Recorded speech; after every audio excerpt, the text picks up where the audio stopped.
আসসালামু আলাইকুম। অনেকদিন পর আপনাদের কাছে আরও একটি নতুন ভিডিও নিয়ে হাজির হয়ে গেলাম। আজকের ভিডিওতে আমি আপনাদেরকে দেখাবো কিভাবে তৈরিকৃত স্পন প্যাকেটগুলো জীবাণুমুক্ত করবেন। আমরা ড্রামের সাহায্যে এখানে কিভাবে জীবাণুমুক্ত করতে হয় সেই প্রসেসটাই আপনাদেরকে দেখাবো। অনেকের অটোক্লেভ মেশিন থাকে, সেক্ষেত্রে জীবাণুমুক্ত করার প্রসেসটা সম্পূর্ণই ভিন্ন, কিন্তু আমরা সাধারণত ড্রাম দিয়েই জীবাণুমুক্ত করে থাকি। এ কারণে আজকে আপনাদেরকে দেখাবো কিভাবে ড্রাম দিয়ে তৈরিকৃত স্পন প্যাকেটগুলো আপনারা জীবাণুমুক্ত করতে পারবেন। এটা খুবই একটা গুরুত্বপূর্ণ ধাপ। ঠিকমতো যদি জীবাণুমুক্ত না হয় তাহলে কিন্তু ফলন ভালো হবে না।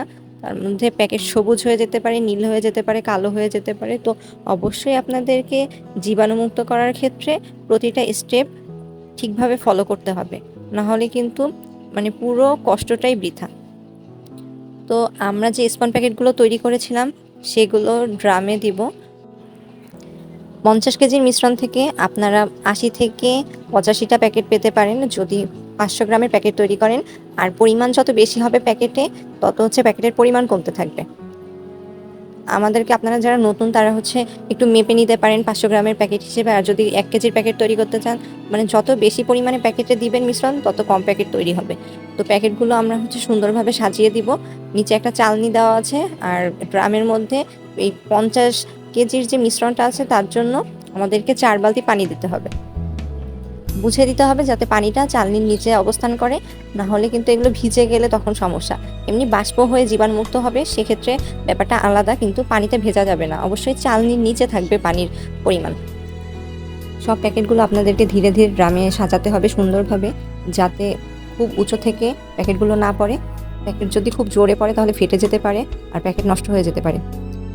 সবগুলো প্যাকেট দিয়ে ড্রামের মুখ যখন আটকাবেন তার আগে অবশ্যই একটা কাজ করে নেবেন, সবগুলো আবার চেক করে নেবেন, বা যখন ড্রামে সাজাবেন তখন চেক করে নেবেন যে সবগুলোতে তুলা দেওয়া আছে কিনা আর মুখ আটকানো আছে কিনা। কারণ তুলা না দেওয়া থাকলে কিন্তু যখন বাষ্প উঠবে বা ভাপ হবে তখন কিন্তু ওই পানিটা আপনাদের প্যাকেটের মধ্যে চলে যাবে, আর প্যাকেটের মধ্যে গেলে তখন কিন্তু প্যাকেট নষ্ট হয়ে যাবে। তুলাটা এই কারণেই দেওয়া হয় যাতে পানি ভেতরে ঢুকতে না পারে।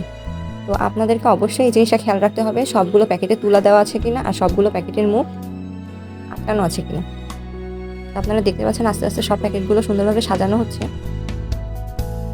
প্যাকেটে কতটুকু পরিমাণে মিশ্রণ দেওয়া হচ্ছে তার উপর প্যাকেটের পরিমাণ নির্ভর করবে যে কতটা প্যাকেট হচ্ছে।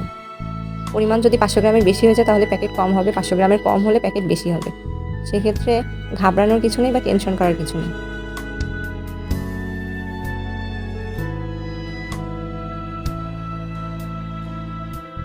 সবগুলো প্যাকেট ঠিকভাবে সাজানো হয়ে গেছে। এখন ড্রামের মুখ আটকে দিতে হবে।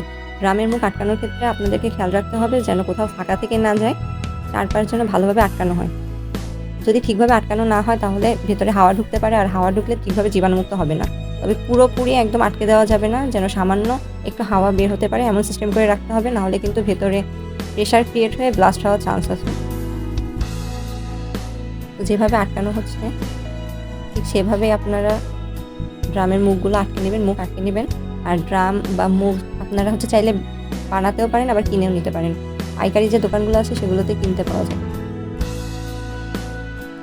ড্রামের মুখ আটকানোর পর এবার আগুন জ্বালিয়ে দিতে হবে।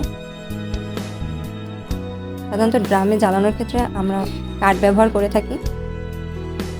ভালোভাবে আগুন ধরানো হয়ে গেলে যতক্ষণ না ভাপ উঠবে ততক্ষণ আপনাদেরকে একটু খেয়াল রাখতে হবে যে ঠিকমতো আগুন জ্বলছে কিনা। ভাপ ওঠার পরে 5 ঘন্টা আপনাদেরকে জাল দিতে হবে। 5 ঘন্টা হয়ে গেলে তখন আপনারা আগুন নিভিয়ে রাখবেন, ওই অবস্থায় রেখে দিবেন ড্রামে, কারণ খুব গরম থাকবে, সেক্ষেত্রে আপনারা প্যাকেট উঠাতে পারবেন না।